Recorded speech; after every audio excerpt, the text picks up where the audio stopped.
ನಮಸ್ಕಾರ ಸ್ನೇಹಿತರೆ, ನನ್ನ ಹೆಸರು ರಂಗನಾಥ್ ಡಿ ಯಾದವ್ ಅಂತ. ನಮ್ಮ ಗಾರ್ಡ್ನರ್ ಕಂಪ್ನಿಯ ಸ್ನೇಹಿತರೆಲ್ಲರೂ ಪಾದಯಾತ್ರೆಯನ್ನ ಹಮ್ಮಿಕೊಂಡಿದ್ರು. ಸೊ ಅವರು 3 ವರ್ಷದಿಂದ ಪಾದಯಾತ್ರೆ ಹೋಗ್ತಾ ಇದ್ರು. ನಾನೀಗ ಹೊಸದಾಗಿ ಜಾಯಿನ್ ಆಗಿದ್ದೀನಿ. ಸೊ ಅವ್ರ ಜೊತೆ ಮೊದಲನೇ ಸರಿ ಪಾದಯಾತ್ರೆ ಮಾಡ್ತಾ ಇದ್ದೀನಿ ಧರ್ಮಸ್ಥಳಕ್ಕೆ. ಸೊ ಇವ್ರು ಬಂದು ನಮ್ಮ ಸೀನಿಯರ್ಸ್. ಇವರೆಲ್ಲ ನಮ್ಮ ಕಂಪ್ನಿಯ ಸೀನಿಯರ್ಸ್ ಮತ್ತೆ ನಮ್ಮ ಫ್ರೆಂಡ್ಸು. ಸೊ ಇವ್ರ ಜೊತೆ ನಾನು ಮೊದಲನೇ ಸಾರಿ ಪಾದಯಾತ್ರೆ ಮಾಡ್ತಾ ಇದ್ದೀನಿ. ಸೊ ಏನಪ್ಪಾ ಅಂದ್ರೆ 100 ಕಿಲೋಮೀಟರ್ ಪಾದಯಾತ್ರೆ ಮಾಡ್ಬೇಕು ಅಂತ ಎಲ್ಲ ಪ್ಲಾನ್ ಮಾಡಿ ಹೊರಟಿದೀವಿ ಒಂದು ಟಿ ಗಾಡಿಲಿ ಸಕಲೇಶ್ಪುರದಿಂದ. ಸೊ ಹೋಗ್ತಾ ಇರ್ಬೇಕಾದ್ರೆ ನಾವು ಒಂದು ಮೂಡಿಗೆರೆ ಚಿಕ್ಕಮಗಳೂರು ಜಿಲ್ಲೆಯ ಮೂಡಿಗೆರೆ ಅಂತ ಒಂದು ಸ್ಟಾಪ್ ಬರುತ್ತೆ. ಅಲ್ಲಿ ಫ್ರೆಶ್ ಅಪ್ ಆಗೋಣ ಅಂತ ಇಳ್ಕೊಂಡ್ವಿ. ಯಾಕಪ್ಪ ಅಂತಂದ್ರೆ 100 ಕಿಲೋಮೀಟರ್ ನಾವು ಹೋಗ್ಬೇಕಾದ್ರೆ ಸೊ ಸಂಡೇ ಆಗುತ್ತೆ. ಸೊ ಸಂಡೇ ಆದ್ರಿಂದ ಭಾನುವಾರ ನಮಗೆ ದರ್ಶನ ಸಿಗೋದಿಲ್ಲ, ಯಾರಿಗೂ ಇಲ್ಲ ಧರ್ಮ ದರ್ಶನ. ಸೊ ಮೆರವಣಿಗೆ ಇರುತ್ತೆ. ಆದ ಕಾರಣ ದೇವ್ರ ಈಚಕ್ಕೆ ತಗೊಂಡ್ಬರ್ತೀವಿ, ಹೊರಗಡೆ ತಗೊಂಡ್ಬರ್ತೀವಿ. ಸೊ ಹಾಗಾಗಿ ಯಾರಿಗೂ ದರ್ಶನ ಕೊಡಲ್ಲ ಅಂತ ಒಂದು ಮಾಹಿತಿ ಬಂತು.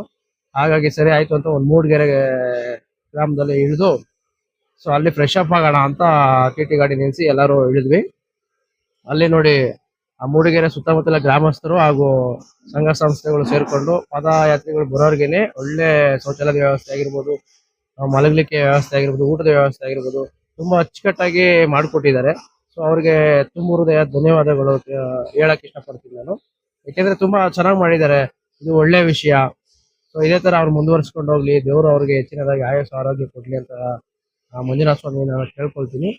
ಸೊ ಎಲ್ಲರಿಗೂ ಒಳ್ಳೇದ್ ಮಾಡ್ಲಿ. ಹಾಗೆ ನಾ ಪಾದಯಾತ್ರಿಗಳು ಅಷ್ಟೇ.